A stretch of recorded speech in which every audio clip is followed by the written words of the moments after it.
Bueno, muy buenas tardes. Bienvenidos a todos a este coloquio de Piano EAFIT. Este es un espacio donde nos encontramos con todos los estudiantes de la cátedra de piano del Departamento de Música de EAFIT.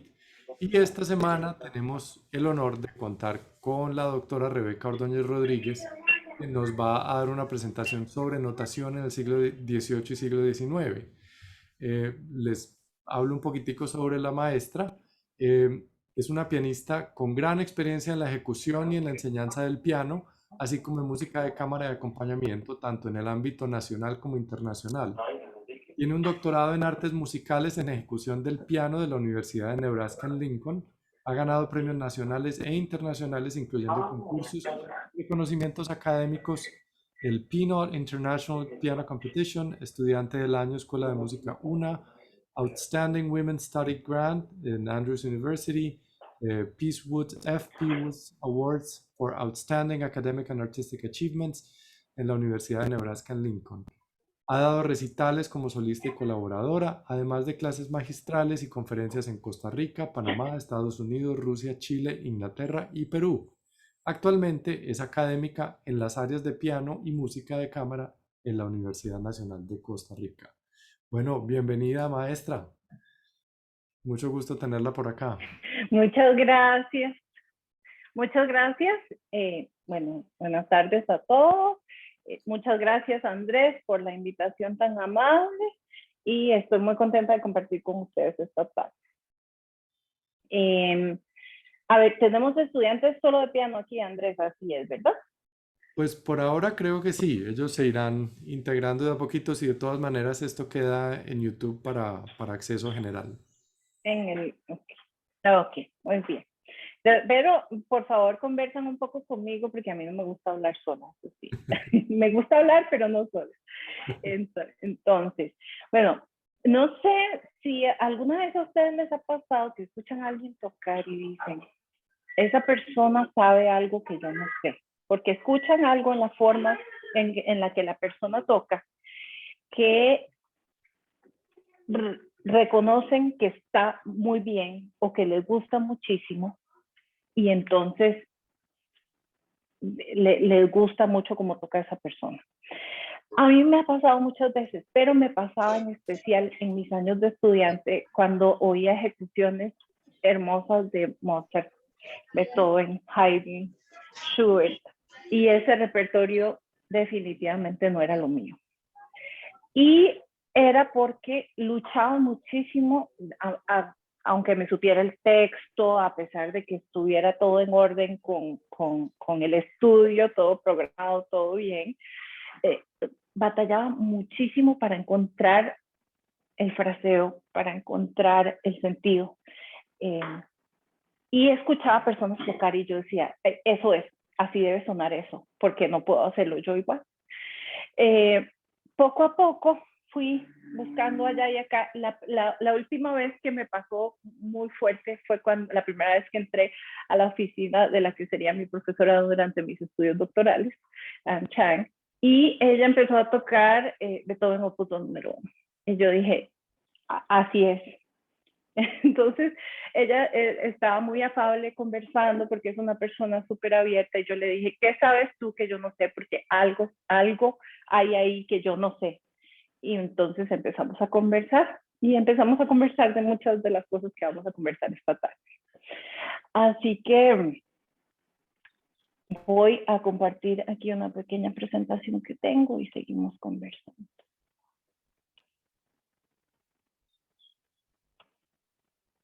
¿Ven bien todo al ancho de la pantalla? Sí, muy bien. Ok. ¿Qué son las prácticas de ejecución? Para ir conversando sobre este tema, vamos a hablar sobre las prácticas de ejecución. Las prácticas de ejecución, según el Diccionario de Música de Oxford, son la manera en que la música... Denme un momento que se me trabó aquí. Disculpe.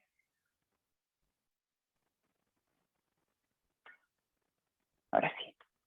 La manera que la música es ejecutada, especialmente relacionado con la búsqueda del estilo auténtico, entre comillas, de ejecutar la música de generaciones y eras anteriores. Su estudio incluye la notación, la orquestación de instrumentos y muchas cosas más, muchos aspectos más. Hay muchas similitudes con el aprendizaje de un idioma. De acuerdo a la profesora de los Países Bajos, Bart Van Oort, uno debe buscar a un nativo para informar el entendimiento de la música. Entonces, ¿quién es el nativo? ¿La lengua materna cuál es?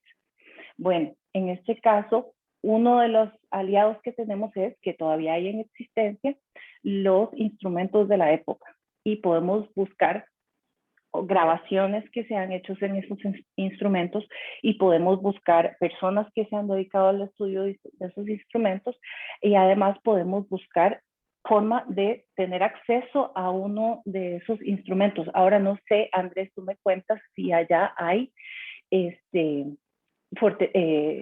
fortepianos en Colombia. En Costa Rica no hay ni uno solo.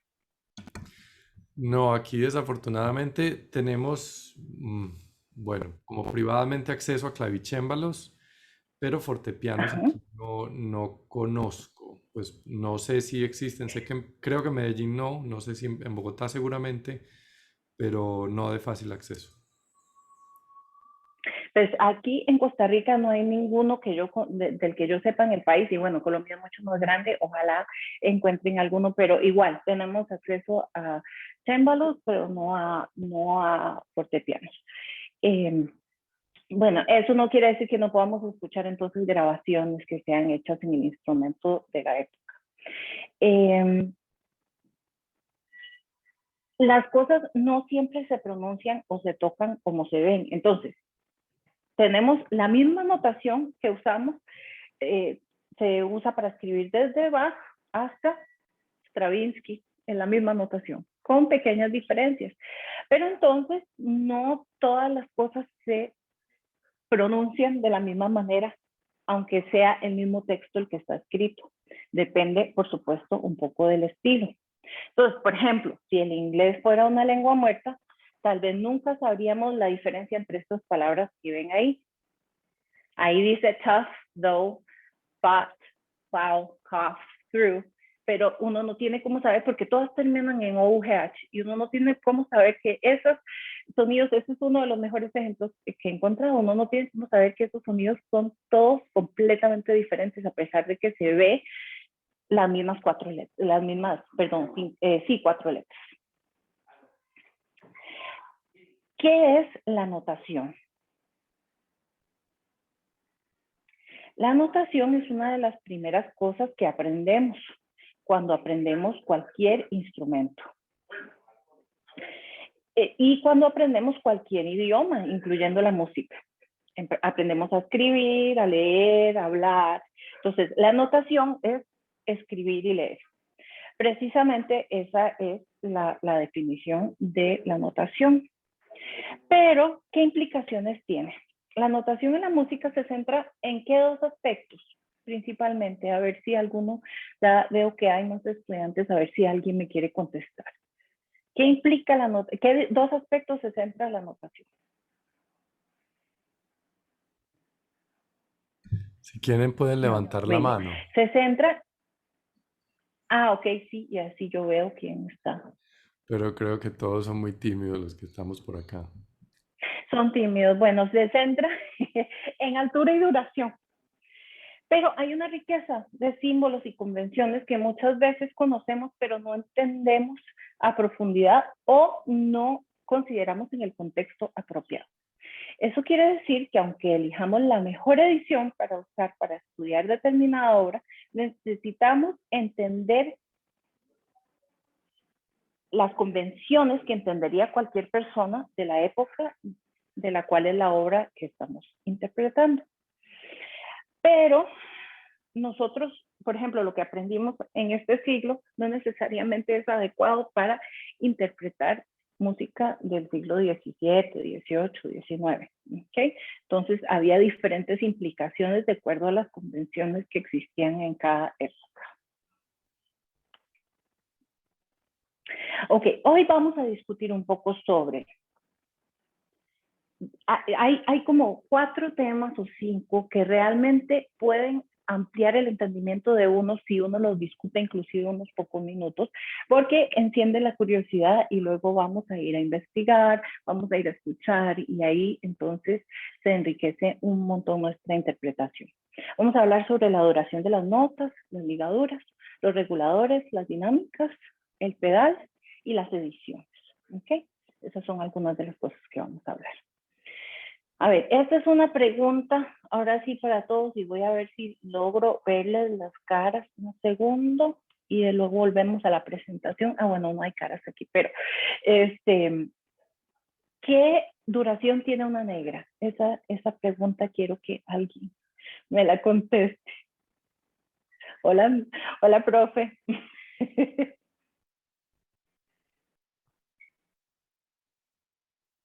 Creo que tienes el micrófono cerrado. Sí, tengo el micrófono cerrado, perdón. Em, Contesto yo entonces porque veo que todos están muy tímidos. Pues depende del siglo, ¿no? Un poco, depende de la mejor respuesta y depende del contexto. Depende también, pues como dijiste Andrés, el siglo, depende de muchas cosas. Vamos a ver varios ejemplos sobre eso. Perdón, aquí les comparto de nuevo para seguir. Y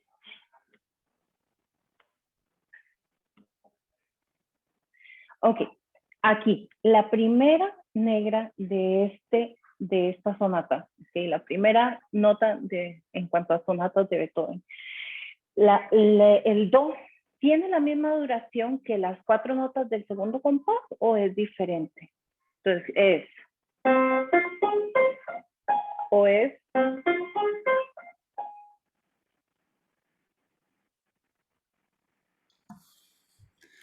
Nadie va a contestar. Los llamo poco. así.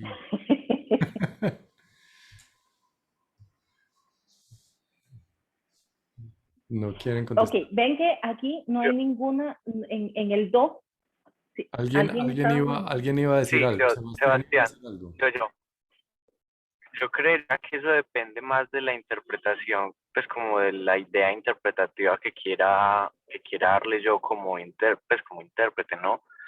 No sé, la verdad no sé, porque pues, Beethoven ya está un poco más para acá, pues ahora que dijeron que los que Que ni depende, nos venga a decir nada. no sé, la verdad no sé, pero creería yo que es algo más interpretativo como de cada pianista, pues porque yo lo puedo hacer más corto y un colega lo puede hacer más largo, no sé, pues la verdad. Ok, tienes razón, hasta cierto punto hay muchas cosas que son decisiones interpretativas, como dices tú. También hay cosas que a nadie se le hubiera ocurrido hacer de otra manera en ese tiempo. Entendemos por los tratados del tiempo que la anacruza tenía el mismo contexto que lo posterior. De hecho, la anacruza siempre era separada del resto, a menos que tuviera una marca contraria. Recordamos, de una vez aprovechamos para discutir que el toque base en esta época, en toda esta época, por el instrumento que había, es el no legato, no el legato. Entonces, de una vez eliminamos un montón de posibilidades. ¿Sí? ¿Alguien estaba diciendo algo? Sí, Sergio tiene la mano levantada. Ok, Sí. Sergio, adelante. Hola, buenas tardes, un gusto saludarte. No, sí, me llama la atención, estoy contento de estar aquí compartiendo con ustedes, aprendiendo. A mí a nivel interpretativo me da, aunque no está escrito en la partitura, me da la idea de que debo hacer como que un pequeño regulador, ya que estoy dirigiendo la frase hacia arriba, a pesar de que eso no está escrito ahí. Y lo mismo pasa con las sonatas de Mozart. que podemos ver en Ujú. una sonata de Mozart que se repite una frase, la idea es que yo la haga primero forte y si la repito, luego la hago piano. Y eso no está escrito en la partitura, ¿cierto? ¿Cierto? Así es. Entonces eso era lo Cierto, que quería comentar. correcto. Bueno, lo que comentas del regulador me imagino que es el crescendo natural de la línea ascendente. Sí, sí, eso es lo que me estás diciendo. Así es. Sí, bueno, ahí es que la música nuestra está basada en lo más humano que tenemos, que es la voz.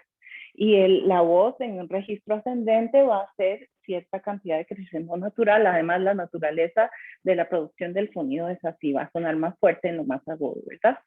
Entonces, sí, tienes razón en ese punto, pero a nadie en el siglo XVIII se le hubiera ocurrido hacer esa anacruza más larga. No. Igual que las otras, aunque no tiene el staccato escrito. Y esto está por todos lados en la sonata, está de nuevo acá en el último compás que está el ejemplo, que es 5, 6, 7, la anacruza al 8.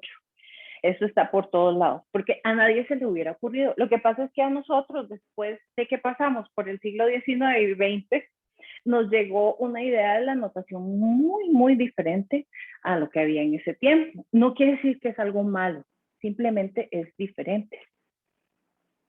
Ok, vamos a al siguiente ejemplo. Ok, aquí ven, recuerden que estamos hablando en el contexto de la duración de una nota. Entonces, en el último compás del ejemplo, tenemos, ¿verdad? Esto. Entonces, tenemos, ese es el final de la exposición. Y luego al final del movimiento, este es el primer movimiento de Haydn 16, número 46. Hoboken 16, número 46. Entonces, en la bemol. Entonces, tenemos exactamente lo mismo en el último compás de la exposición que en el último compás, por supuesto, del movimiento, solo que con mi bemol en el primero y la bemol en el final, por supuesto.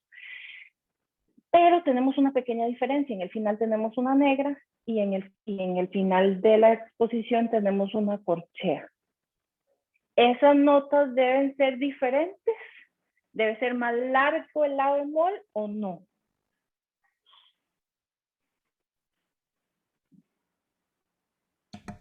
Pues aquí ya voy a meter la cucharada yo.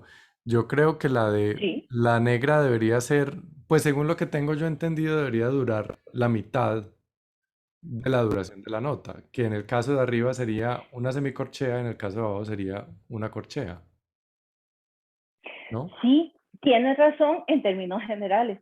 Lo que pasa es que en este caso estamos terminando una sección, terminando la exposición y terminando el movimiento. Entonces, vamos a tener que tener cuidado de dar una sensación de cadencia.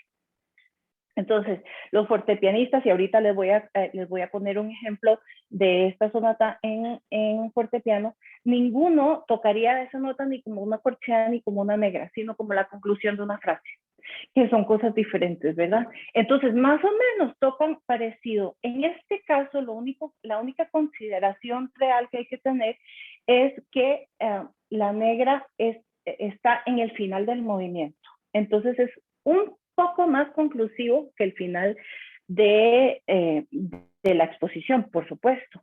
Además, estamos acá en dominante, que ya va siendo no necesariamente dominante, y en el final del movimiento ya estamos en tónica de vuelta. Entonces, esas son las consideraciones que nosotros tenemos que tener, pero no, lo que quiero que quede hoy es que no tenemos que casarnos con que esta es una corchea o es una negra y tiene que durar X, sino que debe sonar bien en el contexto y debe dar el sentido de o finalización o vamos para tal otra parte. Entonces, eso es lo más importante en este caso. Todo esto de la práctica de ejecución, las prácticas de ejecución, por eso son tan complicadas, porque no tenemos por un lado cómo escuchar a Beethoven, como dijo, ¿cuál fue el primero que habló? Se me olvidó el nombre. Que pues Beethoven allá está y no podemos escucharlo, ¿verdad? pero sí que podemos tener, desarrollar gusto interpretativo que tenga que ver con las convenciones musicales de este tiempo. Entonces voy a ponerles aquí un momentito para que escuchen. A ver, tengo que compartir, pero esto.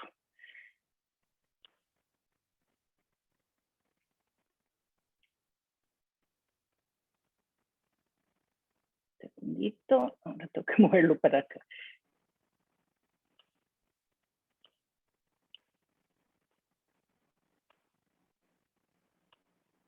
Aquí es donde YouTube después me va a regañar que no puedo pasar. Ah, Pero tranquila. Pues igual lo que me dice YouTube es que no lo puedo bueno. monetizar y esa no es la idea. Entonces, tranquila, no te preocupes. Ah, bueno, pero no, ok, si no lo podemos monetizar, correcto. Perdón, que me estaba mandando en un chat que no era el que yo quería. Disculpen. Aquí está. Final de la exposición.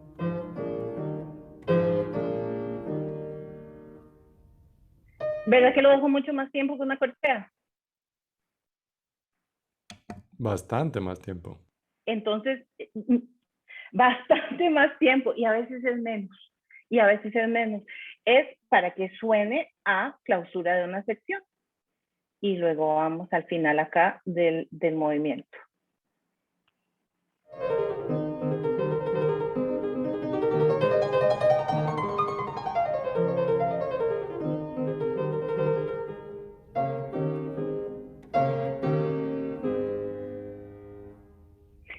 No fue realmente notoria la diferencia entre corchea y negra, verdaderamente. Lo que se notó fue, llegamos a un lugar y llegamos a otro. Y eso es lo importante en la música. Y por eso dedicarse a la música es tan difícil, porque uno tiene que tomar un montón de decisiones basadas en, a veces, quién sabe qué. Pero la idea es irnos hoy con unas cuantas herramientas más para saber cómo tomar estas decisiones. Siguiente ejemplo. Ok, entonces, seguimos hablando de cuánto duran las notas.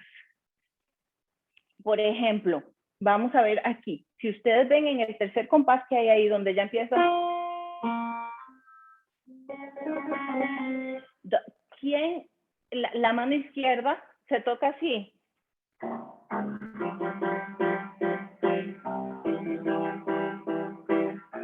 ¿Eso es lo correcto? O...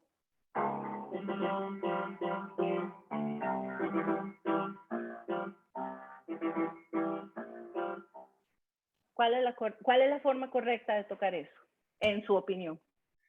Pues es que el uno es como hablar con inglés colombiano y el otro es hablar con inglés dependiendo del sitio donde uno viva, ¿no? Exacto, exacto. Lo que pasa es que, bueno, esta es una polonesa. Y la polonesa, la gente de ese momento sabía, esta es una polonesa de Chopin, por supuesto, y la gente sabía que ese ritmo se acortaba. A nadie se le hubiera ocurrido tocar.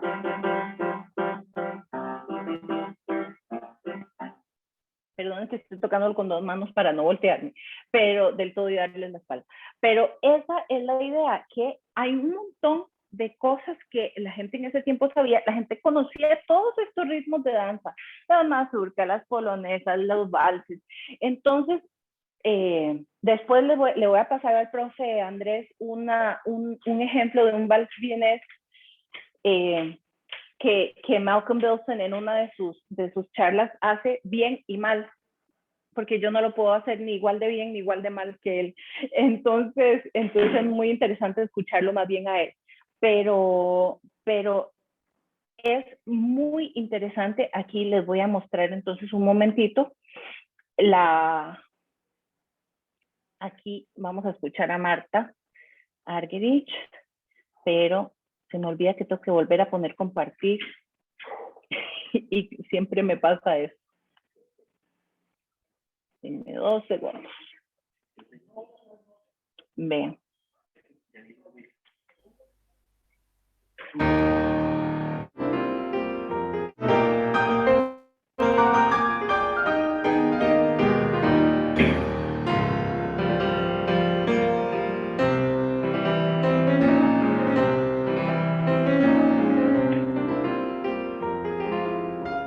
Entonces, hay muchas veces que por tradición las personas inmediatamente hacen porque ya tienen eso en los oídos. Vamos a pasar un poco entonces. Ay. Yo quisiera hacer una pregunta antes de que continuemos, qué pena. Por supuesto. Desde el punto de vista de un estudiante como yo, un estudiante de música, ¿yo cómo podría reconocer si estoy haciendo algo, como dichos ejemplos, bien o mal? Pues cierto, o sea, como en qué me podría basar para justificar si está bien o si está mal. Sebastián, ¿verdad? No, sí, no sé si soy claro con la pregunta. Entiendo perfectamente la pregunta y con eso luchamos una buena parte de la vida.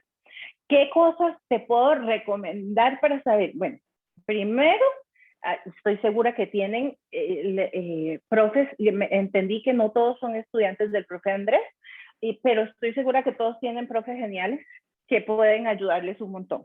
Entonces, esa es una herramienta número 1. Los profes, para eso estamos, para eso trabajamos nosotros, porque recibimos una tradición, recibimos una cantidad de conocimiento y queremos contribuir a que eso siga a las nuevas generaciones, y en eso se ha basado un montón el pianismo, en la tradición oral de profesor a estudiante, de generación a generación. Eso por un lado. Por otro lado, hay que conocer mucha música. Siempre escuchen música. Marta Argerich no se dedica a las prácticas de ejecución. En ningún lado ustedes van a ver que el énfasis de Marta Argerich sea prácticas de ejecución. Pero ¿cuál sí es la especialidad de Marta Argerich? A ver si alguien piensa igual que yo, por lo menos. De pronto los conciertos. También, esa es muy buena respuesta. Pero Marta Argerich fue de las ganadoras del concurso de Chopin y ha estado en el jurado del concurso de Chopin muchísimos años, excepto cuando no quiere, porque se pelea con todo el mundo y dice este año no. Entonces, esa es otra herramienta. Polonesa de Chopin, Marta Argerich posiblemente la va a tocar en la mejor tradición. ¿O qué otro se les ocurre, por ejemplo, para referencia para una obra de Chopin? Que tiene grabada toda la obra de Chopin. Pogorelich, tal vez. Ajá, también ganador. Yo estaba pensando en uno anterior, estaba pensando en Rubinstein, que es anterior, pero tiene toda la obra grabada. Y Rubinstein es ya como el papá de nuestra generación. ¿Ah? Y Christian Zimmerman, tal vez, como de los grandes. Zimmerman, por supuesto. Exacto. Zimmerman, yo pienso mucho siempre en Schubert. Voy a escuchar Schubert, escucho Zimmerman. Pero Chopin también, por supuesto, por supuesto. Algunas cosas de Polini me gustan muchísimo. Denme un segundo, disculpen.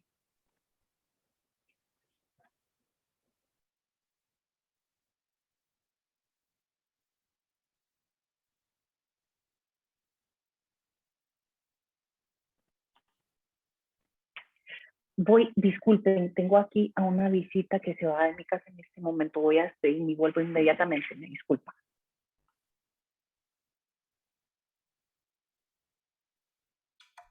Sí, Pogorelich, no sé si, bueno, ahorita hablamos con la profe, pero Pogorelich creo que fue todo un problema porque Argerich quería que ganara y no ganó y por eso se peleó con el jurado. ¿No, Juan? Sí, de hecho, Pogorelich sacó tercer puesto.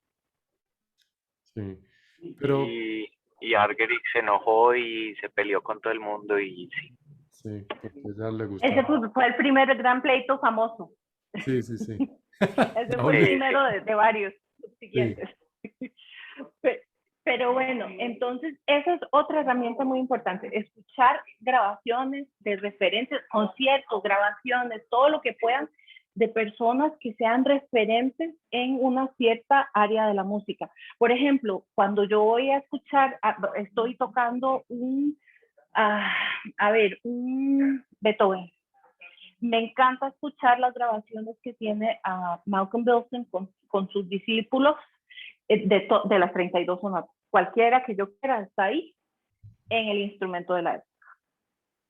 Entonces, escucho de una vez al nativo que me explica cómo debe sonar eso, cómo sonaría, no es cómo debe sonar, porque cómo debe sonar es algo muy relativo, pero cómo sonaría en el instrumento nativo, y de ahí entonces yo veo qué se puede traducir a este instrumento que es muy diferente y que no se puede traducir. ¿Te contesté tu pregunta, Sebastián, o más o menos? Súper, súper bien, muchas gracias. Con muchísimo gusto. Me faltó una herramienta importante, disculpa, y de una vez hablamos de eso, aunque vamos a seguir hablando de eso a lo largo del rato que compartamos, pero los tratados de la época también son una fuente de riqueza increíble.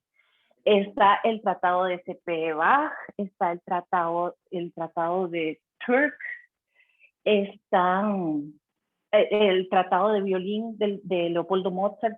Todos estos tratados de la época nos dicen un montón sobre las indicaciones que hay en las partituras, sobre la forma en que se ejecutaba la música. Y les recomiendo un montón el libro de Sandra Rosenblum, que se llama Clásico. Ay, ¿cómo se llama? Ahorita les digo, ya me acuerdo. Y les digo, y si no se lo mando con el profe Andrés, el nombre con la bibliografía para que ustedes puedan buscarlo como referencia, porque ella lo que hace es reunir a todos los ejemplos de todos estos tratados y decir, las ligaduras, decía Turk, ¿qué tal? Decía C.P. Bach, ¿qué tal? Decía tal. Entonces tiene un montón de temas que agarra y los resume según lo que decían los diferentes tratados de la época. Es una referencia increíble. Entonces esa es otra forma, estudiar los tratados de la época. Entonces, sí, ahora sí, continuamos un poco. Sebastián, contesté, ahora sí es satisfacción. Todo muy bien, muchas gracias, muy claro. Ok, muy bien. Entonces, hay otra cosa. Seguimos con cuánto dura una nota. Vean aquí. Ay, esta cosa se me puso aquí medio. Y ahora sí. Ok, vean esto aquí en el segundo compás del primer pulso.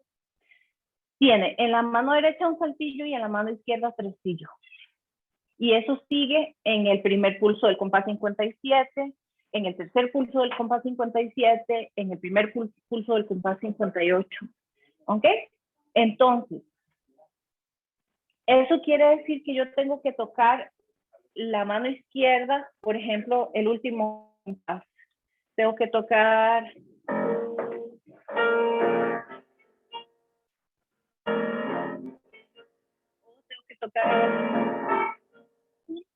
junto el saltillo, junta la semicorchea con el tresillo o separado. Bueno, ahí hay varias respuestas. Esta es una pregunta un poco difícil, ahí hay varias respuestas. Podemos tocarlo alineado, así se llama alineación, o podemos tocarlo después. ¿Cuál es la referencia más fácil de seguir?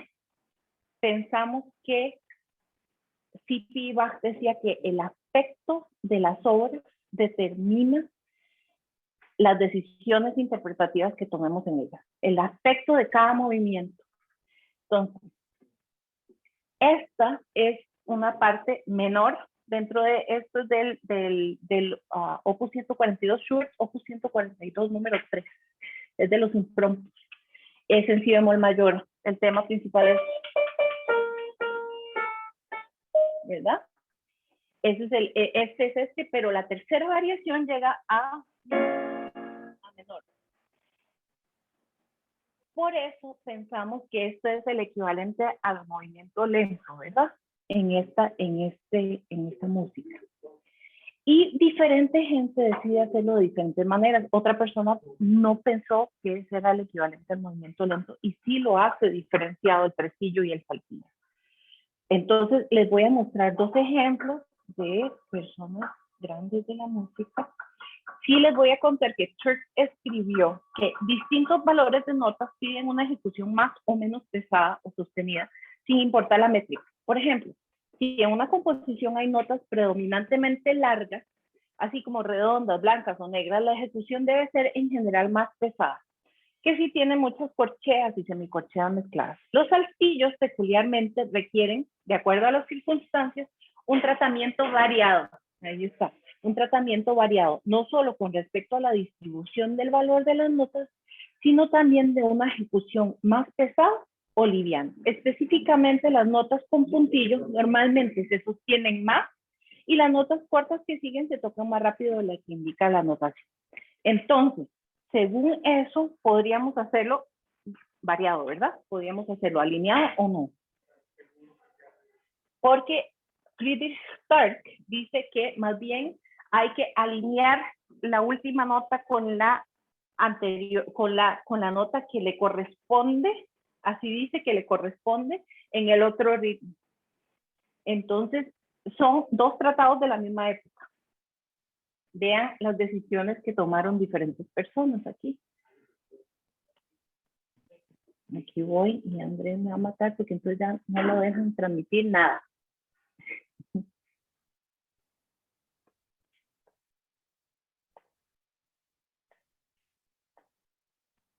Aquí está.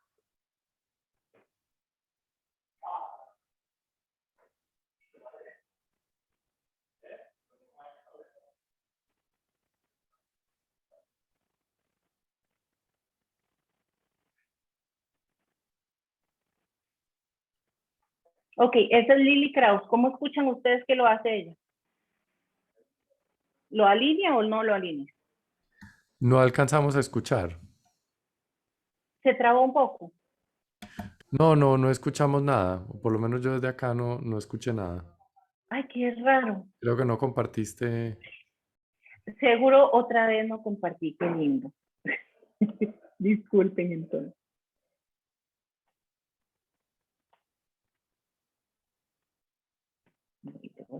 Ahí.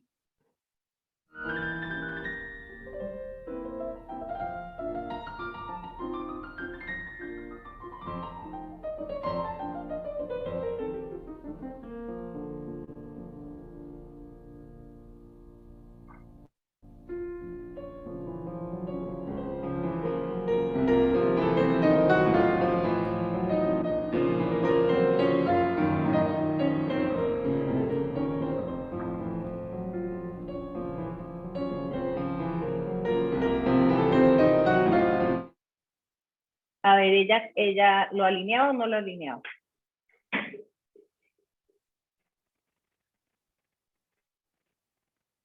Ella no lo alinea, pero escuchen a Cristian Zimmerman.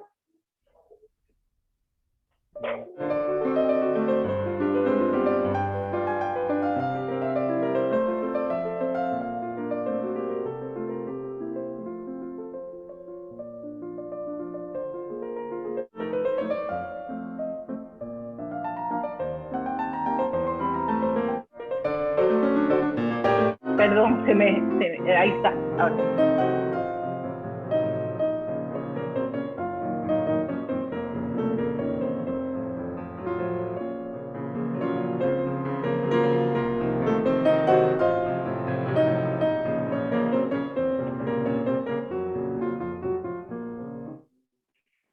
Ven, Cristian Zimmerman sí lo alinea.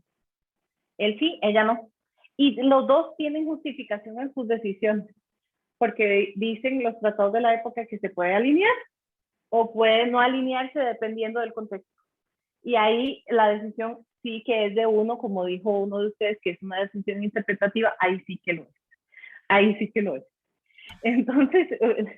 Sí, que el problema con esas cosas es que uno empieza a leer que Turk dijo esto, que Leopold Mozart dijo esto, que Carl Philipp dijo esto, y al final lo dejan al libre albedrío del intérprete y al buen gusto del intérprete, ¿no? Entonces, siempre uno busca una guía y se encuentra con la posibilidad de hacer muchas cosas. O sea, porque siempre los estudiantes tienen una cosa siempre, es que, profe, es que escuché como 4 versiones de la misma pieza y hacen cosas muy distintas y yo no sé cuál es la real. Y el problema es que las Pues 4 no son hay real, reales. ¿verdad? Sí, no hay ninguna absoluta. Siempre, por eso digo que dedicarse a la música, a pesar de ser, es lindísimo y también es muy difícil, porque uno tiene que enfrentarse a todo este tipo de decisiones. Lo que pasa es que sí me interesa mucho, y eso lo vamos a ir hablando también un poco después, sí me interesa muchísimo hablar y abrir las posibilidades que hay, porque hay tantas posibilidades porque lo que escuchamos en el clasicismo, y eso era uno de mis problemas, vuelvo a lo que les conté al principio, ese era uno de mis problemas, que yo decía, me decían que sin pedal, que todo en ritmo estricto, que no sé qué, y entonces claro, no se podía hacer nada, se aburrió tocar, qué aburrido, qué pereza. Entonces, sí hay, y no le estoy echando culpa, no eran ni siquiera mis profesores directamente que me decían eso, pero siempre uno escuchaba que el clasicismo, pues que sin pedal, que ritmo estricto, que esto y lo otro. Entonces era, claro, aburridísimo, mejor toco otra cosa. Entonces, hay una riqueza de posibilidades de ornamentar, de hacer de diferentes cosas con el ritmo, de un montón de cosas, de hacer ruato en diferentes lugares, era otra. Ruato no, pues sí, qué aburrido, pero el ruato también se puede hacer. Entonces, ese es el punto de ir leyendo, porque uno sí lee y queda más confundido, pero y tiene, lo que sí que se da cuenta es que tiene un montón de posibilidades. Y eso es súper interesante y súper rico. Ya, eso sí. Entonces, ya vamos saliendo entonces de cuánto dura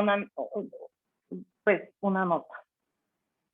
Aquí, en cambio, este es el movimiento rápido de 960 de Schubert. Y aquí sí que hay que... Perdón. Ahí sí no hay otra, porque es el movimiento rápido, ¿verdad? Entonces, en esta no les voy a poner el ejemplo, pero es el movimiento rápido, no tiene sentido, ¿verdad? Tiene mucho más sentido, ¿verdad? Entonces, ahí de una vez es mucho más fácil de escribir. Vamos a hablar sobre las ligaduras. Las ligaduras y la notación de las mismas provienen de las tradiciones instrumentales más antiguas, como los instrumentos de viento y los de arco. La notación de las ligaduras se volvió una necesidad para conciliar la intención musical del compositor con la cantidad de notas que podía tocar un ejecutante antes de respirar o cambiar de arco. Sin embargo, dependiendo del contexto, las ligaduras pueden tener diferentes propósitos. Vamos a ver entonces varios de los principios. Las ligaduras cortas. Leopoldo Mozart, ahora vamos a hablar de Leopoldo Mozart, en su tratado de violín, dice, refiriéndose a las notas ligadas, que en tal caso la primera de ellas debe ser más fuertemente acentuada y sostenida. Las otras, al contrario, estando conectadas en el mismo trazo o arcadas, con un tono que disminuya más y más suave y sin el más mínimo acento. ¿Eso qué quiere decir? Entonces, que la primera nota de la ligadura es la que lleva el mayor énfasis y que la ligadura connota diminuendo. Y además que las notas que están debajo de una ligadura no tienen que ser ejecutadas de una manera, de modo parejo, sino que pueden ser un poquito irregulares. Estas palabras de Leopoldo se refieren a las ligaduras cortas, y por ligaduras cortas entendemos que son unas ligaduras de 2 a 4, 5, 6 notas, no más que eso. En todo caso, menos de un compás.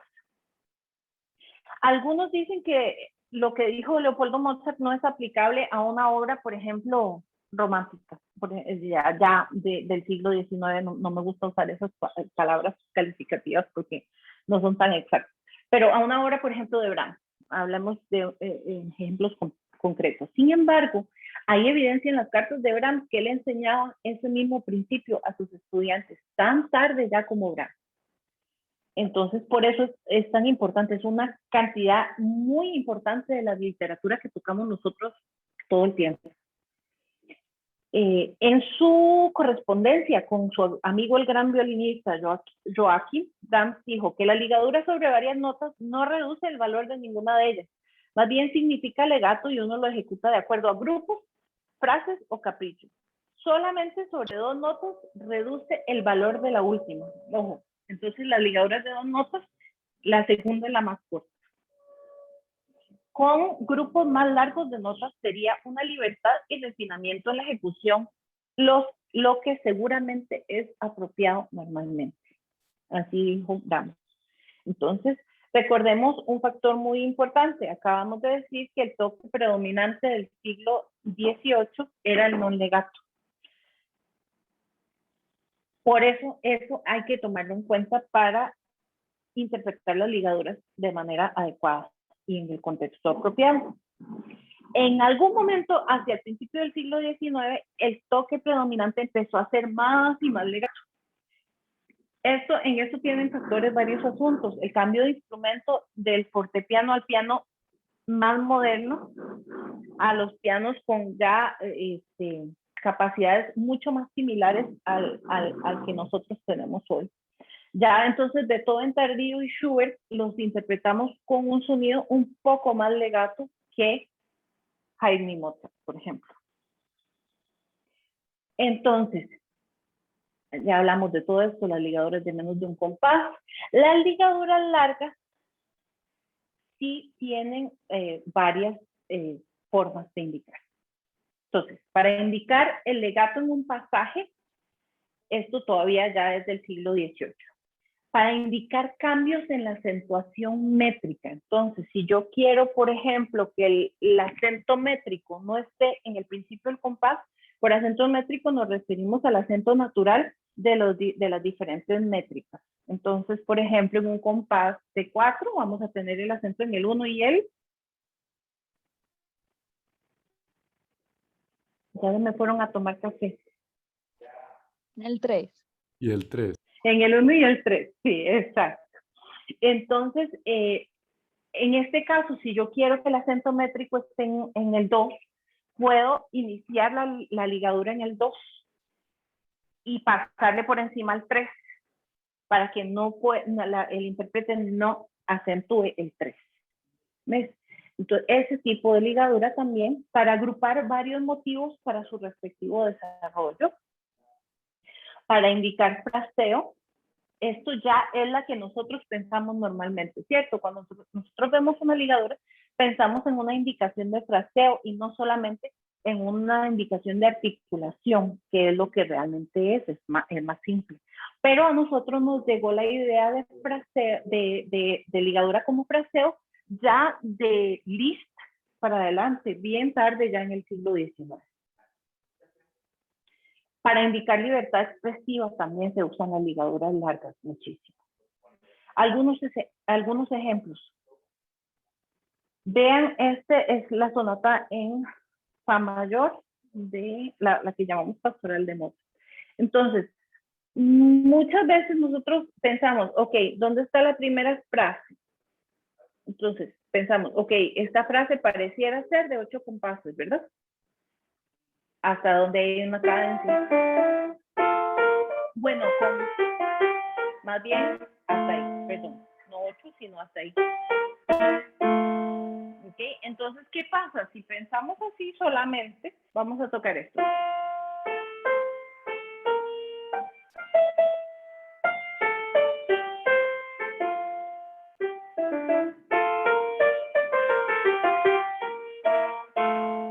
¿Ok? Pero Mozart escribió un discurso muy diferente a ese, le escribió...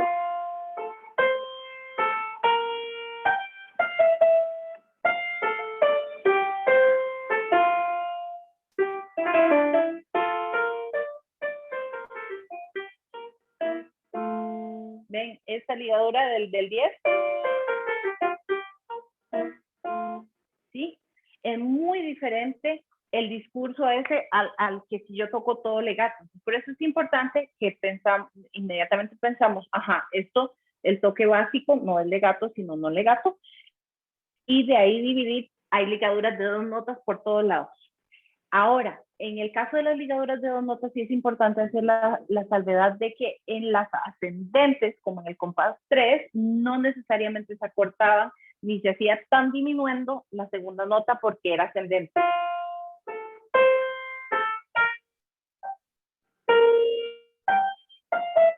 ¿Verdad? Ahí notan sus. ¿Ok? Entonces, ese es un ejemplo. Aquí vamos a ir más bien a un ejemplo de cambio en la acentuación métrica. ¿Ven? Él le pasa que esto jamás lo hubiera hecho, no jamás, pero muy difícilmente lo hacía Haydn o Mozart.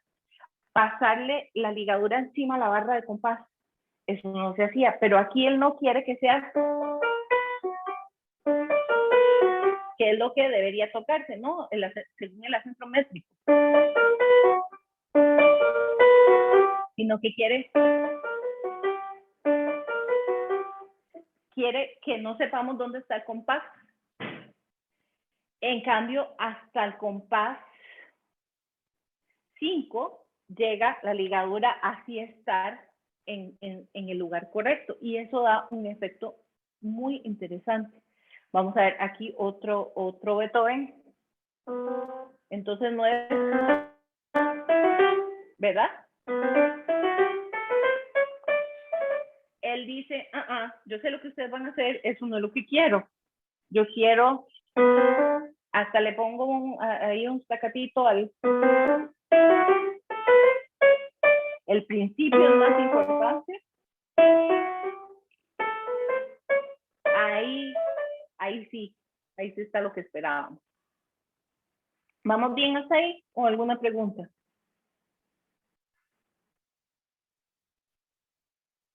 No, seguimos. No estamos dormidos, tranquilo. Sí. No, ya lo quería saber si hay alguna pregunta. Entonces, aquí este es Lis o Salicio, donde llega ya el andante. Entonces, aquí sí vamos a agrupar.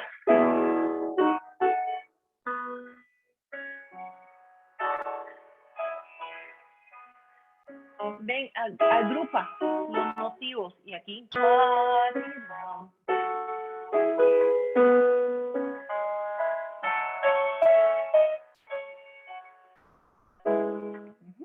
Entonces, ahí es para agrupar que son motivo corto, motivo corto, motivo corto, motivo corto, largo.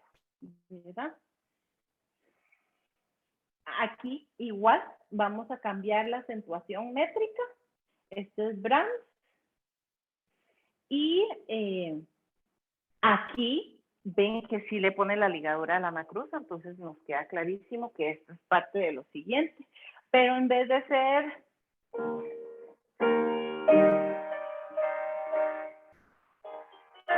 ¿verdad? Como debería ser, él quiere...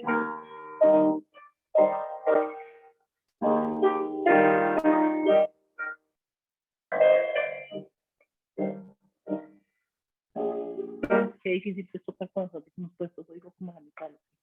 Pero él quiere...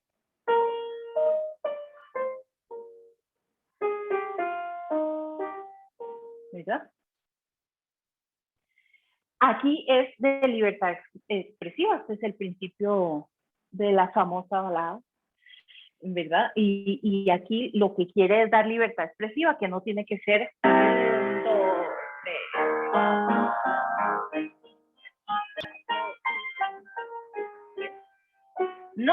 No importa, porque él lo liga todo eso largo.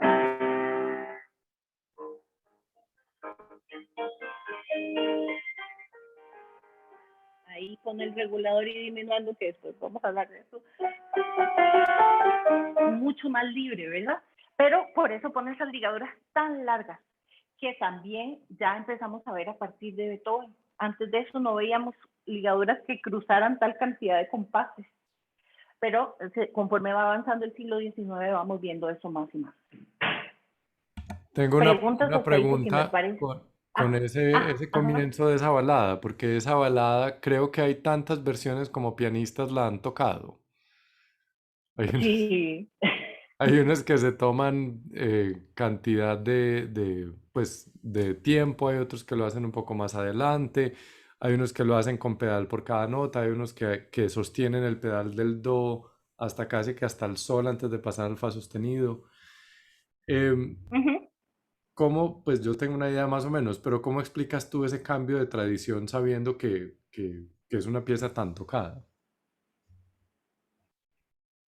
Como el cambio ¿cuál cambio de tradición específicamente Pues a no, cuál quieres que me refiera? sí, no necesariamente el cambio de tradición, sino la divergencia que hay tan radical con esto.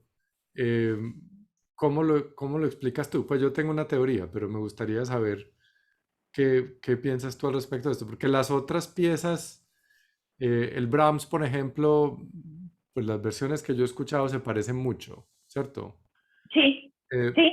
Pero el comienzo Bueno, de sí, este no siempre tanto. hay unas ahí, Sí, pero no con son esto no iguales, pero tanto. se parecen. No son iguales, pero no hay tanta divergencia como en este largo que todo el mundo lo hace de una manera muy distinta, ¿cierto? O más medido o más como una improvisación, que creo que era lo que quería, en mi opinión, creo que era Yo, lo que...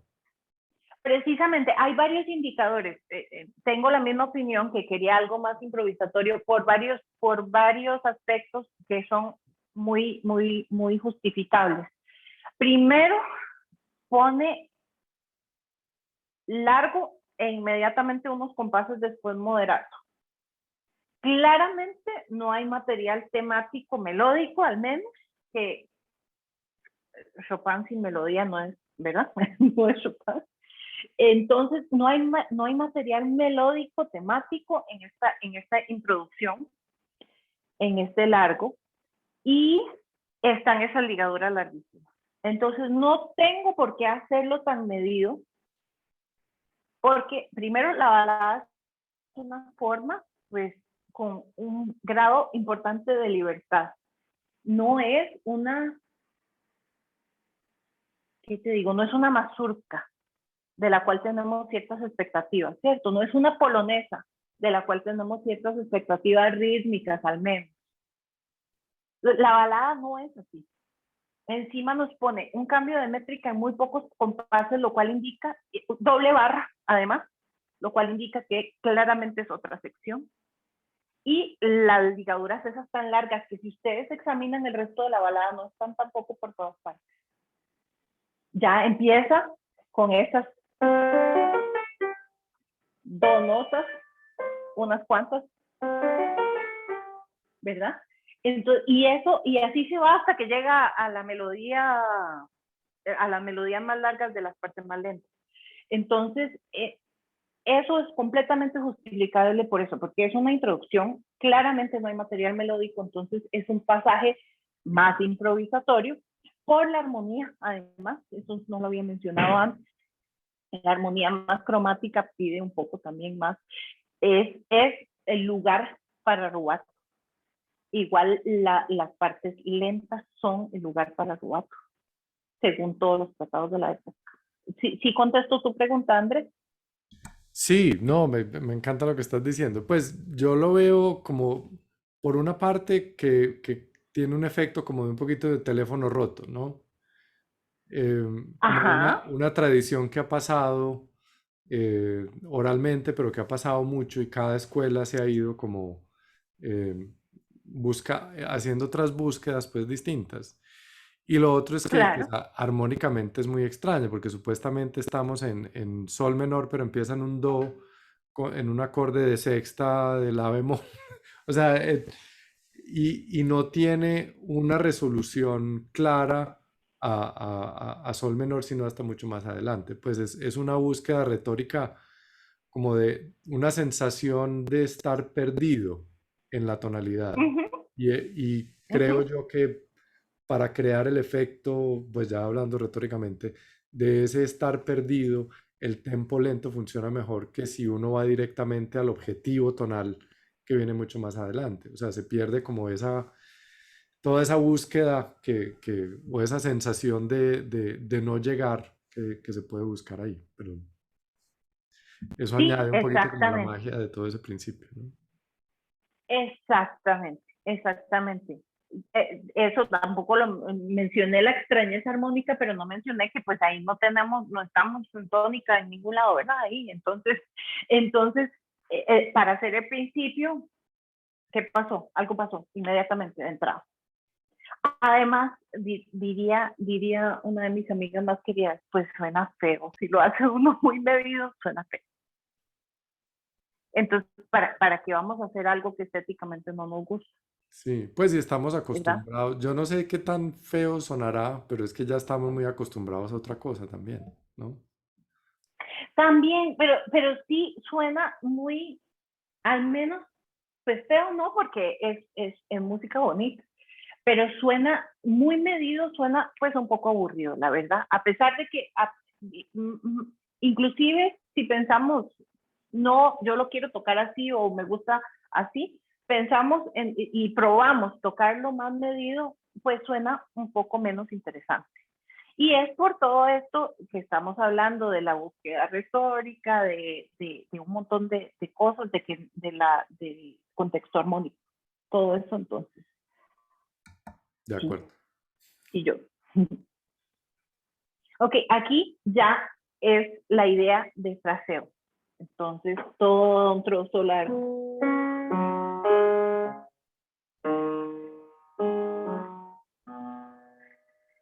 Agrupa todo eso y ahora uno chiquito.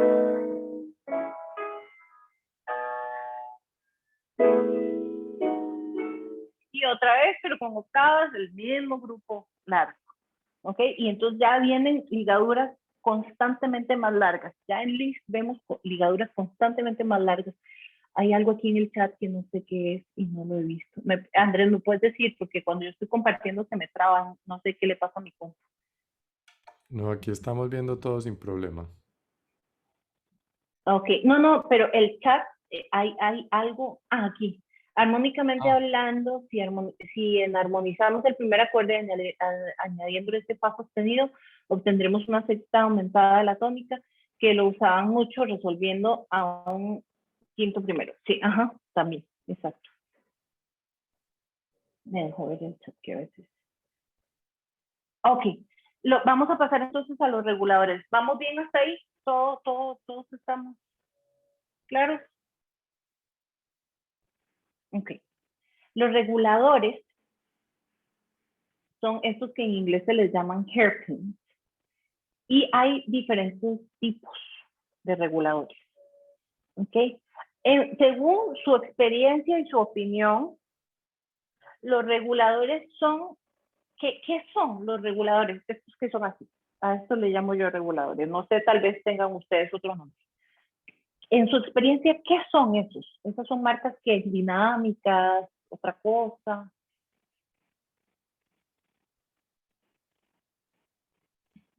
Empiezo a preguntarle a los estudiantes. ¿Nadie quiere decir nada? No, ¿Sara? bueno, ok, yo,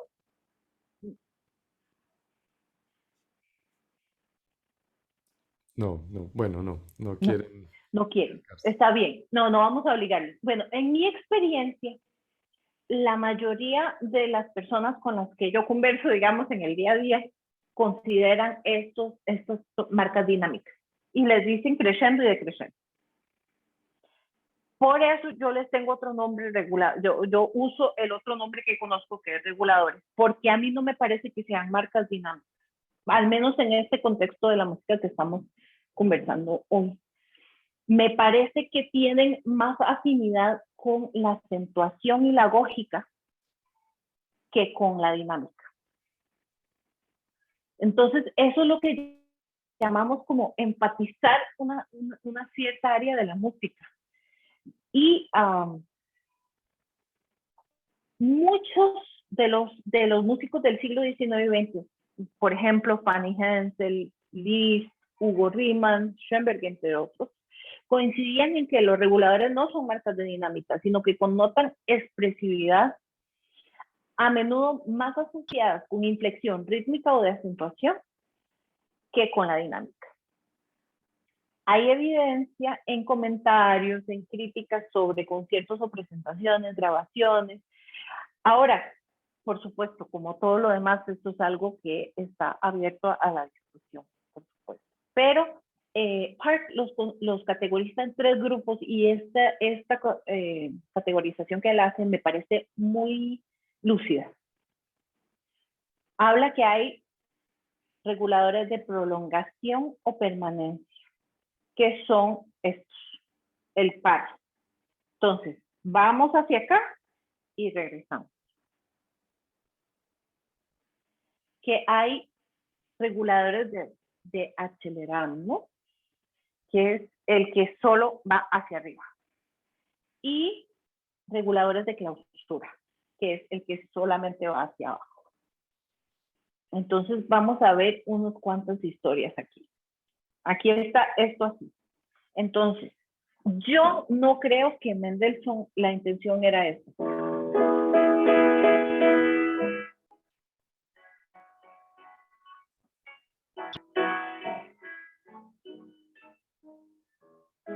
Estoy exagerando y tocándolo feo al propio, pero yo creo que la intención era esta.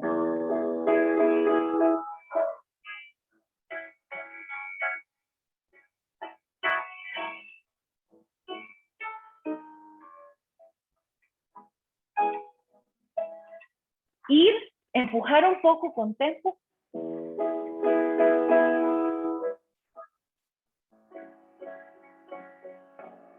Un poco. ¿Sí? Esto en Mendelssohn está por todos lados, en Brahms está por todos lados, de cierto momento de Schubert para adelante, ya en las que son de 900 algo, está por todos lados también. En las sonatas grandes, las 3 del final, está por todas partes también. Y esto hace que la música tenga mucho más movimiento y flexibilidad, y también es una cosa que da una gran libertad, porque uno no, libertad en el sentido de que no tiene que estar inventando cosas, porque ahí están escritas. Muchísimas veces cuando yo hago mucho piano colaborativo, yo toco con muchas personas en contextos de música de cámara especialmente, y muchísimas veces alguien me ha dicho, aquí me voy a tomar un tiempo, y justamente hay unos reguladores. Pues sí, ahí está escrito. ¿Dónde? Bueno, eso no quiere decir que la persona no sepa, porque tiene el instinto correcto de tomarse el tiempo, pero ahí muchas veces está justificado, escrito de todas maneras, así, con luces rojas, y nosotros luchamos por justificarle a alguien que vamos a tomarnos un tiempo ahí. Pues ahí en muchas ocasiones está ya. Igual aquí es otro ejemplo de reguladores de estos de prolongación. Este es Schubert. Aquí Schumann, Carnaval. Este es un regulador acelerado. Entonces, la apertura esta, voy ahora sí a compartirles más bien el otro, que no se me pase.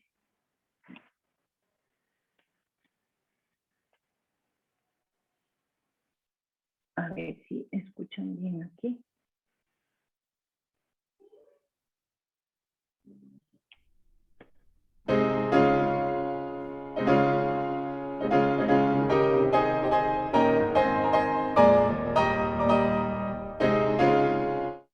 Ella empuja un poco con tempo y por supuesto sí también con dinámica, y también de otra manera, acortando las cortas un poco más. Ven, estos de aquí. Estos de aquí, los altillos, los hace un poquito más cortas las cortas y más largas las largas, que también es algo muy usado en esa época. Aquí hay un regulador de clausura.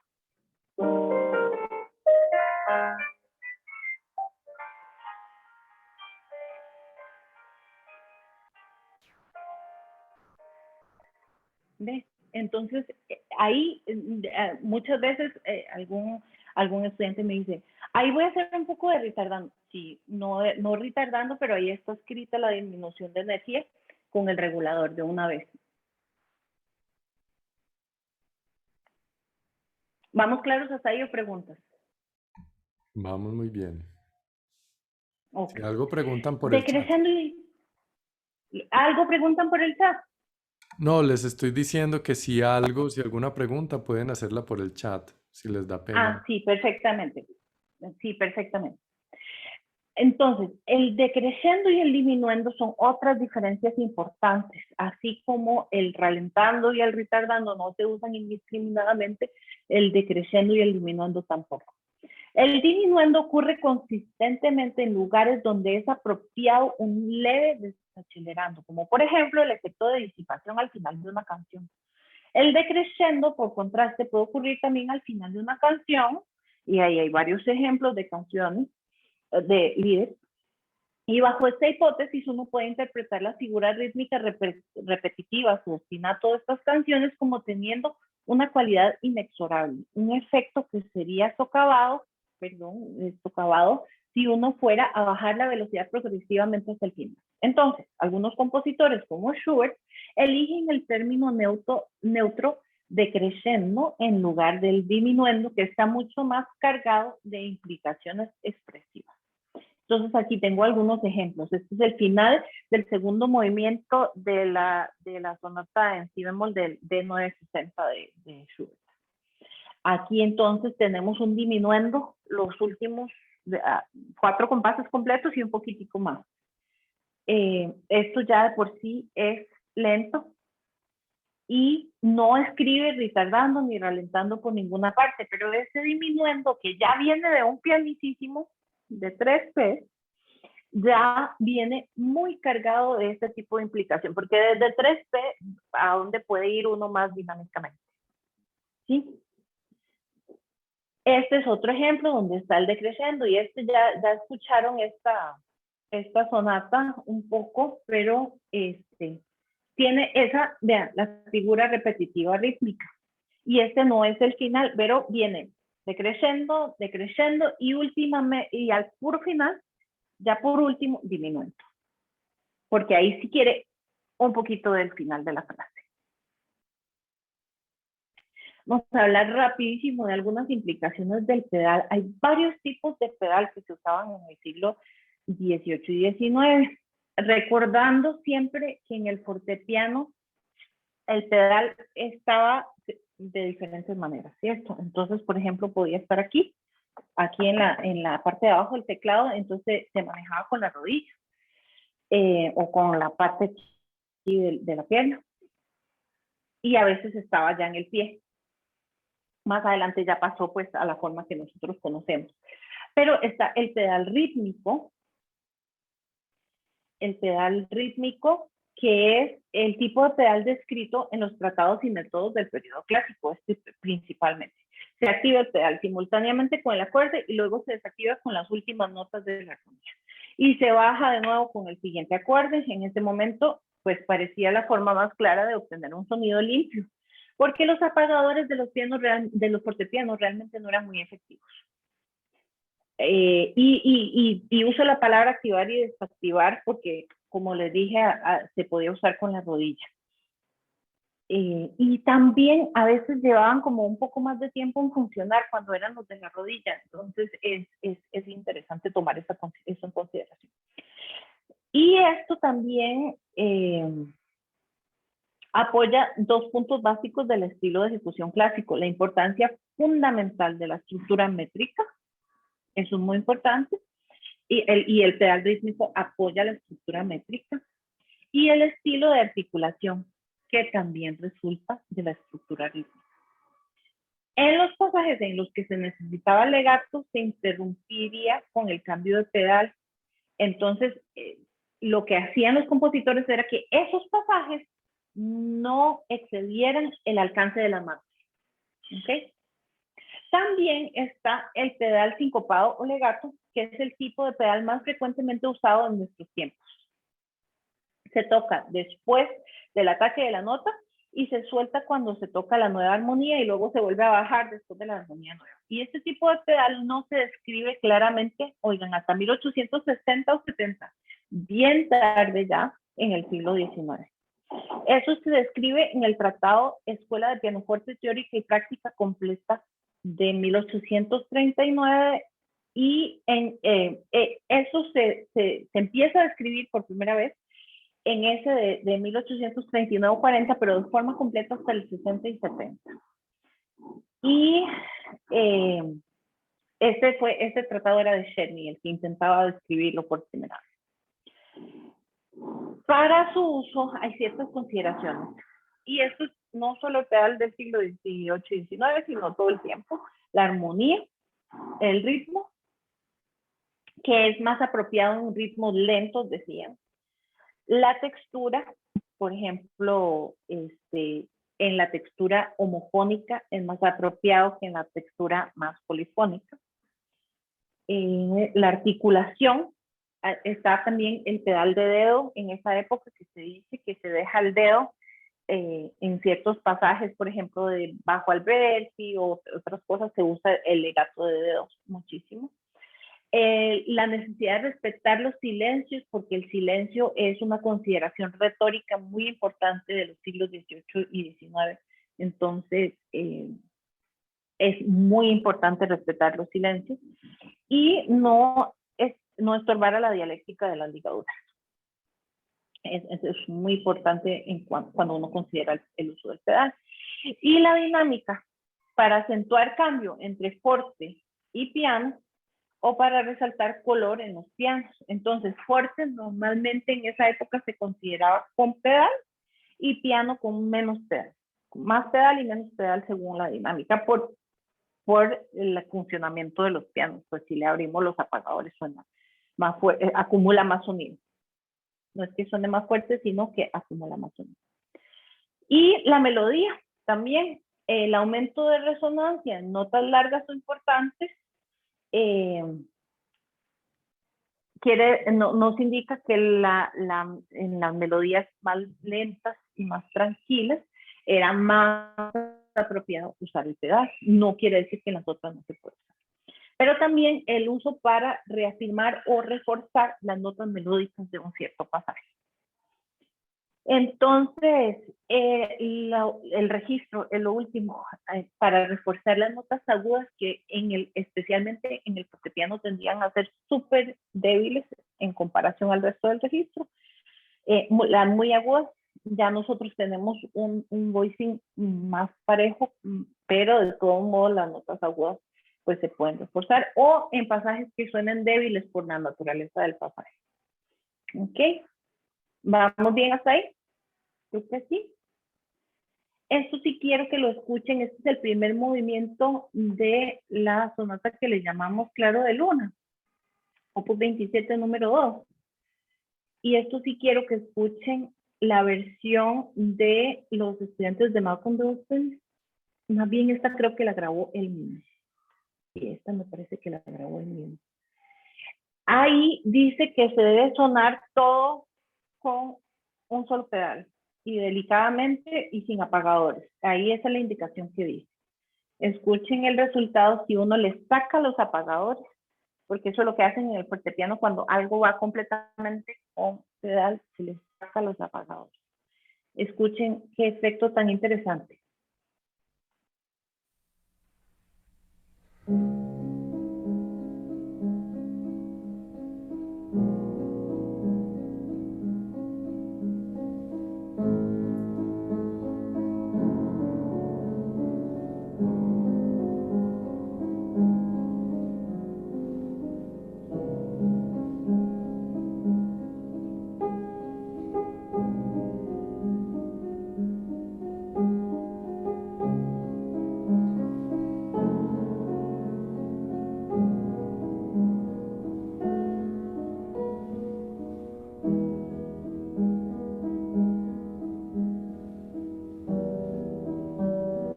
Es un sonido mucho más impresionista, que mucho más cerca de lo impresionista por el efecto de los colores que se mezclan, no es que sea de estilo impresionista, pero es muy diferente el efecto siempre.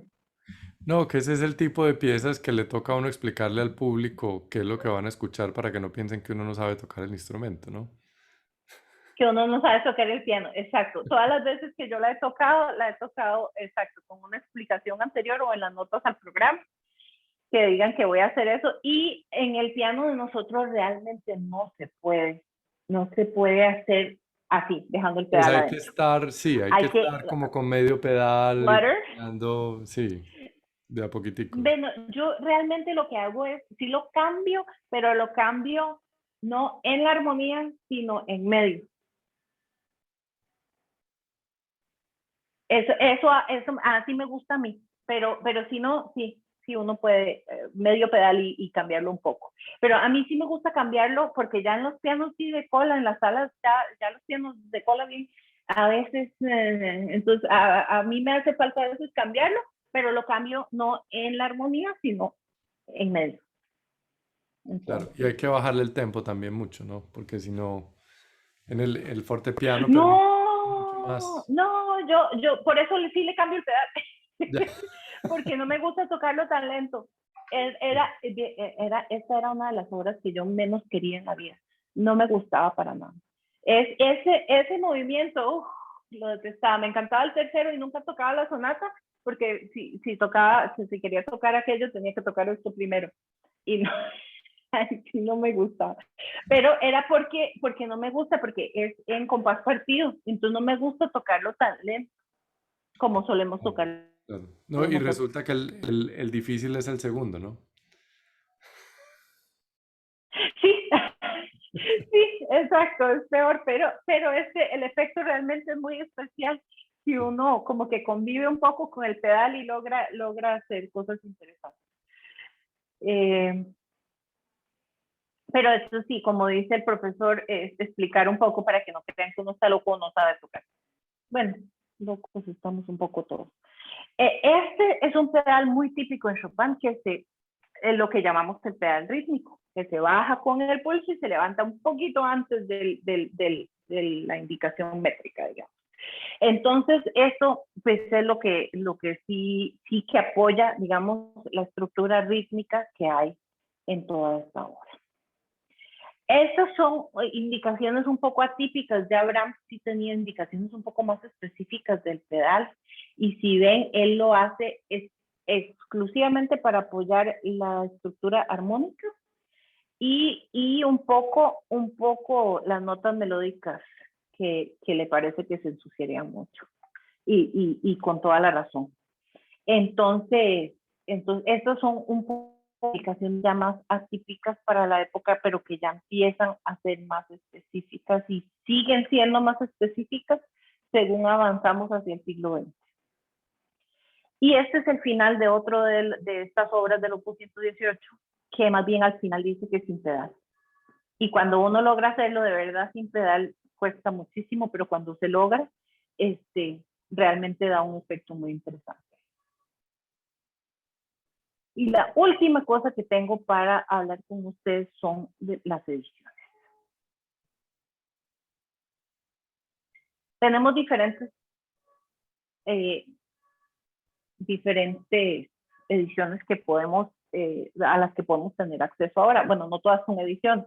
Está el manuscrito, que es lo que salió de la mano del compositor, y ya, por ejemplo, en Petrucci, en IMSLP, hay un montón de copias y facsímiles de manuscritos. Está la primera edición, que lo que podemos pensar en la primera edición, muy importante, lo que contribuye muy importante en la primera edición, es que pasó en la mayoría de los casos por las manos del compositor y por los ojos del compositor, y revisó y claro, también como toda primera edición de algo, podía tener algunos errores o diferencias que se le pasaron a los copistas o al compositor o a cualquiera, ¿verdad? O la imprenta. Pero esta contribuye muchísimo eso, que pasó por la revisión del compositor. Y ediciones para ser publicadas, entre ellas las interpretativas, las instructivas y las analíticas. Si pensamos en posiblemente la edición interpretativa más famosa con la que lidiamos los pianistas, ¿se les ocurre cuál es?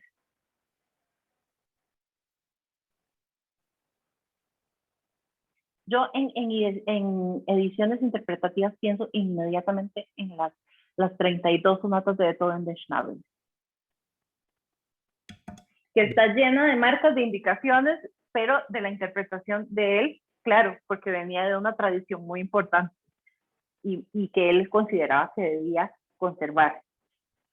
Pero esa es la edición interpretativa en la que yo pienso inmediatamente cuando pienso en esto. Las instructivas, no sé si ustedes conocen la edición de los estudios de Opus 10 y Opus 25 tiene de Cortot, los estudios de Chopin, la edición de Cortot, que tiene ejercicios por todos lados. Esa es una edición instructiva.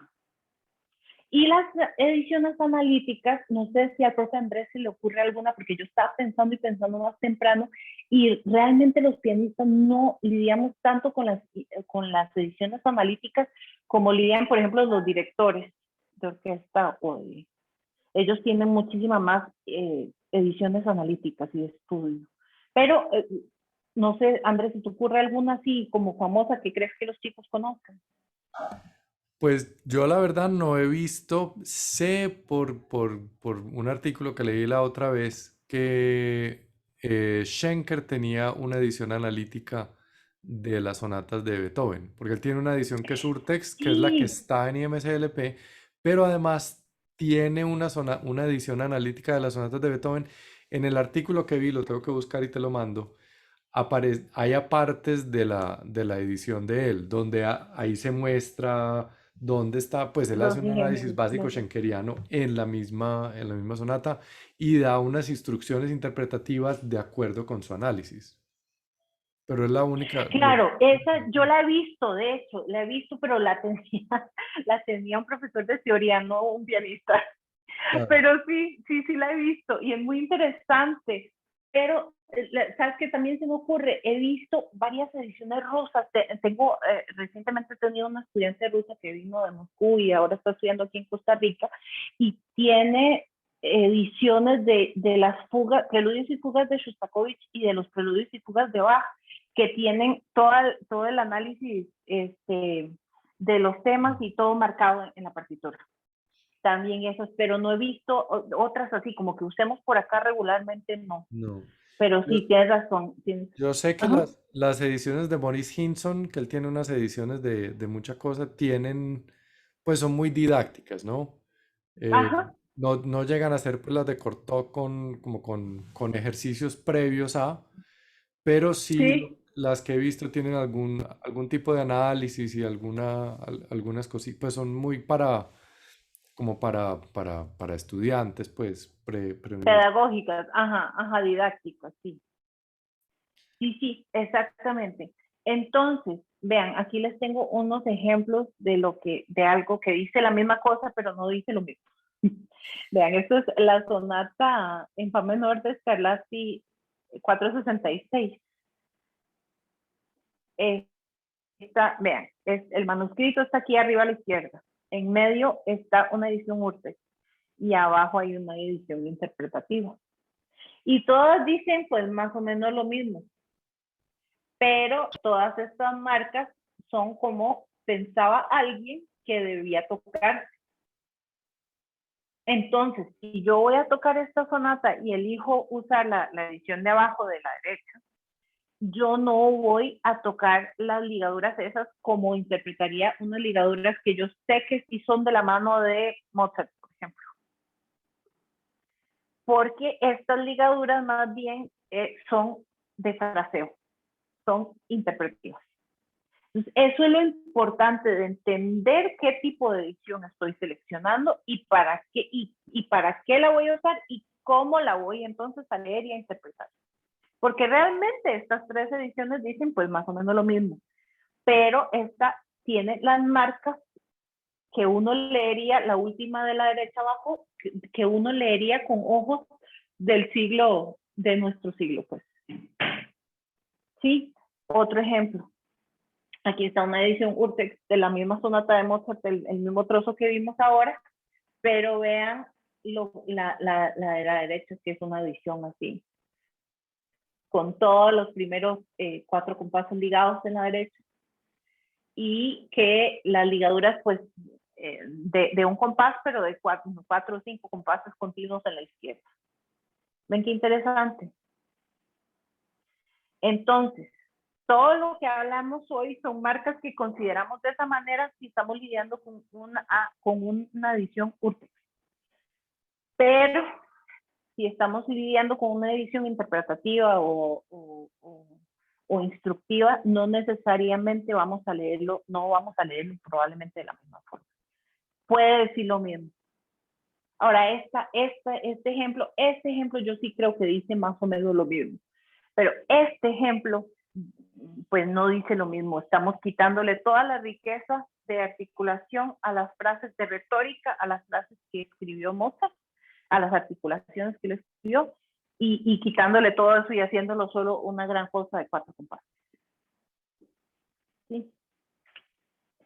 Y por último, les dejo aquí una lista de Clive Brown, que no se las voy a leer, pero se las dejo ahí, de por qué es que nosotros no, lo que él dice, que por qué nosotros no enseñamos eso en los conservatorios. Y pues no estoy echándole tierra a otros profes, porque yo también soy profesor. Pero aquí hay una de las cosas que dice Clive Brown, que es uno de los proponentes máximos de las prácticas de ejecución de ahora actuales, que por qué no enseñamos esto en conservatorios. Entonces, abro a preguntas, quito esto, ya leyeron más o menos, o dejo un poquitico más.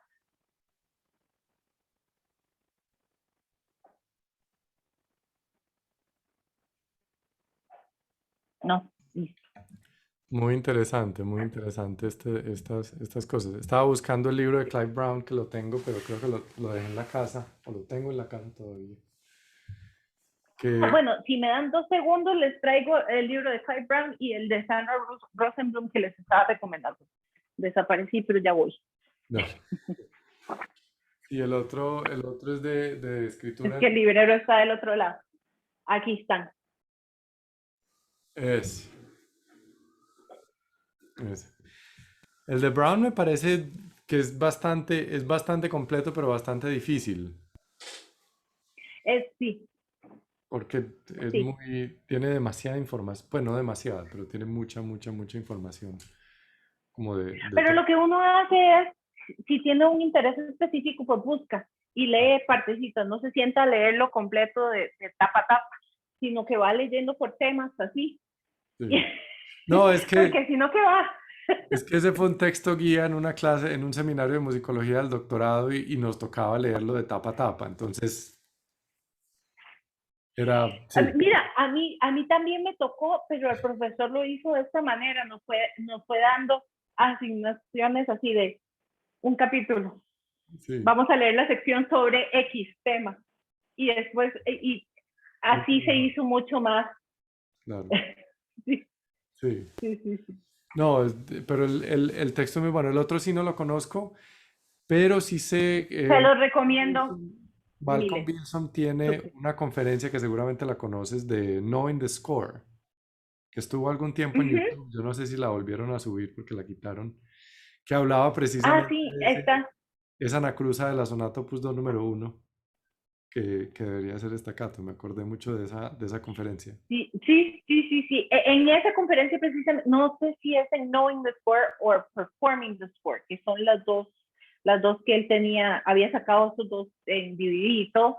Creo que era en Knowing the Score, no, mentira, era en otra que hizo después en Cornell, que está este ejemplo de los valses vieneses, que él toca uno súper vienés en el estilo y luego lo toca, bueno, primero lo toca mal, o sea, lo toca más cuadrado y luego lo toca con el ritmo como él considera que debería ser, y es muy interesante, de eso les hablaba. Sí. Pero...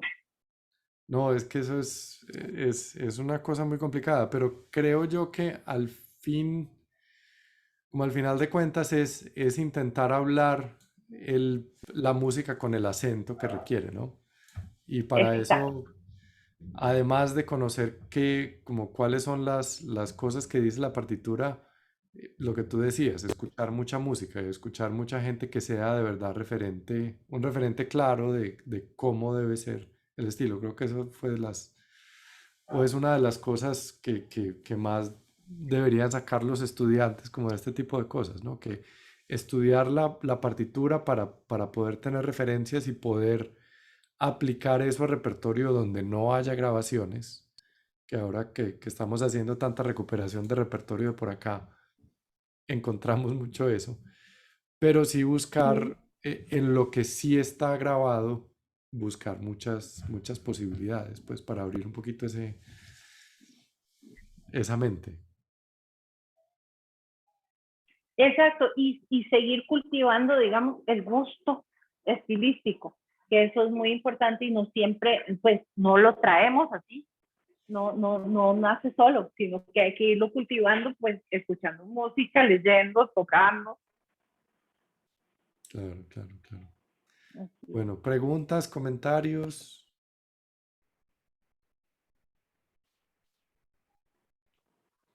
A la 1, a las 2. Ahora, No, de verdad Sergio. me parece súper interesante esto de las ediciones. Hay ediciones en que me han gustado, porque claro, las conseguía, digamos que de fotocopia, como la Ricordi, que no era precisamente la italiana, sino que era una copia en Argentina, y no siempre era exactamente igual.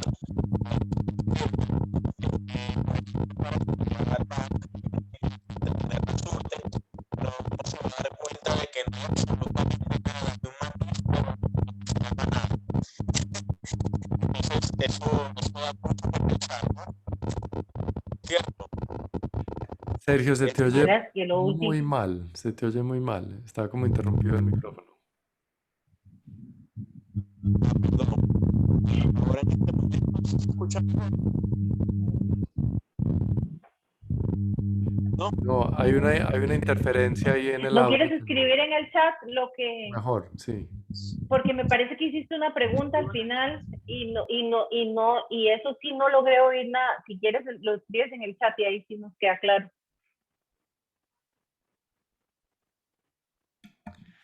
Hay una edición que me encontré dando un curso sobre las sonatas de Beethoven, que es la edición de Hans von Bülow, pero que él editó, creo que es a partir de la Opus 53 hacia allá, y él Ajá. tiene muchísimos comentarios sobre cómo debería tocarse la música. Pues esa incluso dicen que esa era la edición que utilizaba Liszt cuando daba clases sobre Beethoven. Clarísimo, Ajá. Ajá. estudiante, pues que era Hans. Ajá. Entonces, pues obviamente siempre tener de referencia la Henle o la Urtex o la Wiener Urtex o el manuscrito, pues, pero sí utilizar esas otras me parece muy importante y que ahorra un poquito de tiempo también, ¿no? Claro, los comentarios de Cherny también sobre las sonatas son espectaculares y también la edición de Barry Cooper. No la conozco, esa no la conozco. La publicó ABRSM. Muy bien. Es más o menos reciente, tendrá menos de 10 años o 10 años, no creo que más. Mm, Está en una cajita dorada.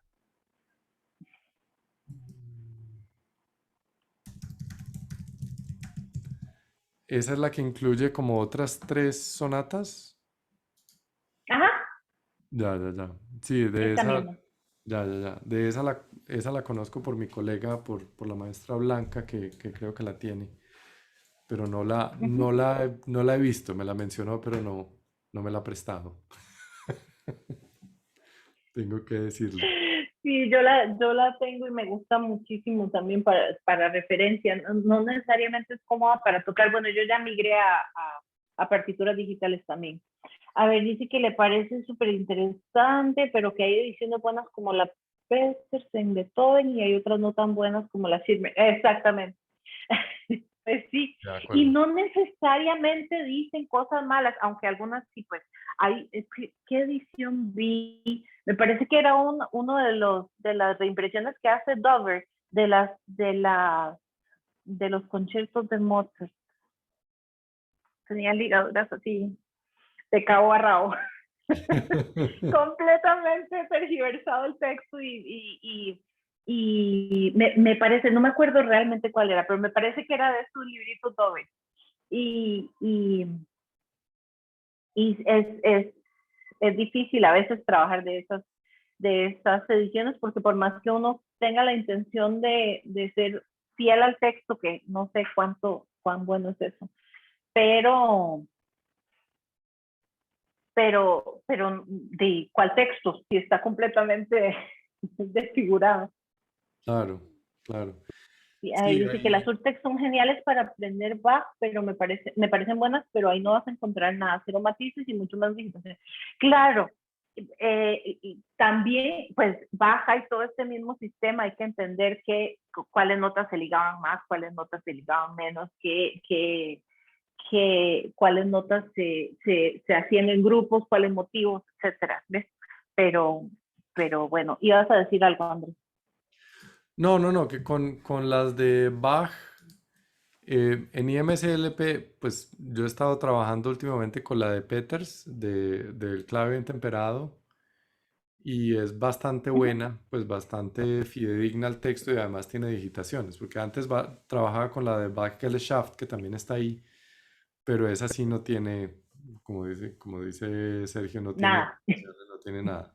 Y para los estudiantes, sobre todo, ahorra mucho tiempo cuando las ediciones tienen digitaciones, ¿no? Claro. Claro, y tampoco tiene nada malo tomar ideas de las ediciones interpretativas. Lo que pasa es, lo importante es saber que estoy tomando la idea de alguien más que no era, qué sé yo, Bach o Mozart o alguien, ¿verdad? Entonces eso Exacto. es lo importante. Sí les quería leer antes de despedirnos, pues, si alguien más quería decir, aunque no estamos conversando música barroca, me parece súper complejo y requiere un estudio bastante profundo. Sí, exactamente. Porque ese es otro performance practice en el que nunca me especialicé yo, porque no le tengo tanto amor a ese repertorio, simplemente. Le tengo más amor a este otro. Pero, pero sí es otro cuerpo de prácticas de ejecución completamente distinto y hay muchísimo material, por ejemplo, de Nicholas Harnoncourt, hay varios libros muy buenos, hay alguno de apellido Davis, pero no me acuerdo el Norrington, nombre ahorita. Ah, Norrington fue uno de los que hizo, que fue de hecho el asesor de tesis de Clive Brown. ajá, El exacto, forward exacto. del libro de Clive Brown es de Roger Norrington. De Norrington. Ajá, no, Norrington tiene un montón de cosas, pero exacto, más anteriores. Sí. Y los quiero dejar antes de que terminemos de fijo, si alguien más tiene algo que decir, bienvenido, pero sí quiero decir estas palabras de Malcolm Wilson. Tenemos que empezar a entender que las grandes obras maestras del pasado no deben ser tratadas como piezas muertas de museo, sino como obras de arte vivientes y fervorosas. El conocimiento minucioso de las prácticas de ejecución del periodo clásico vienés puede dar luz a una nueva generación de pianistas. Mucho más drama, ingenio y pasión serán escuchados en este repertorio con ejecuciones más variadas a las que estamos acostumbrados. Entonces, ese es el punto central. Libertad, expresión. Sí, que es una cosa que es muy interesante de los pianistas, los fortepianistas como Christian Bezuidenhout, por ejemplo, no sé si lo conoces, ¿Sí? que, que son, pues el Mozart de él es como si se hubiera inventado otra vez las sonatas, ¿no? Pues con, con, con las ornamentaciones que hace, con el rubato que hace, son obras muy vivas y logran un dramatismo mucho más grande que las grabaciones que conocemos de siempre de pues sí, que son muy buenas, pues, de Barenboim, de Ushida, de todo esto, Muy buena. pero que son más como en un Sí, estándar, ¿cierto? Como 1970, 1980, que, sí. que es muy interesante. O sea, Más parecida, más de fábrica. sí. Sí. No, maestra, Sí, muchísimas. en el mejor sentido, porque son bellísimas y muy buenas. Sí, de acuerdo. Bueno, creo que Sí, vamos cerrando por hoy porque ya nos podemos quedar conversando tú y ya, yo. sí, pero ya es hora de que de que dejemos a los chicos ir a... Bueno, muchísimas gracias a los que se quedaron aquí. Yo sé que va a haber mucha gente que estaba pendiente del link en YouTube, entonces no lo pasé en vivo porque todavía no sé exactamente cómo hacerlo. Pero después, esta noche espero subir el video para que ya esté disponible y lo puedan ver. Nada, muchísimas gracias y la próxima semana, a esta misma hora, a las 4, tendremos la clase maestra. Gracias, muchas gracias por la invitación, súper contenta de compartir con ustedes, muy honrada, y ojalá oigamos interpretaciones más libres y más emocionantes de este repertorio. Bueno, muchísimas gracias. Hasta luego.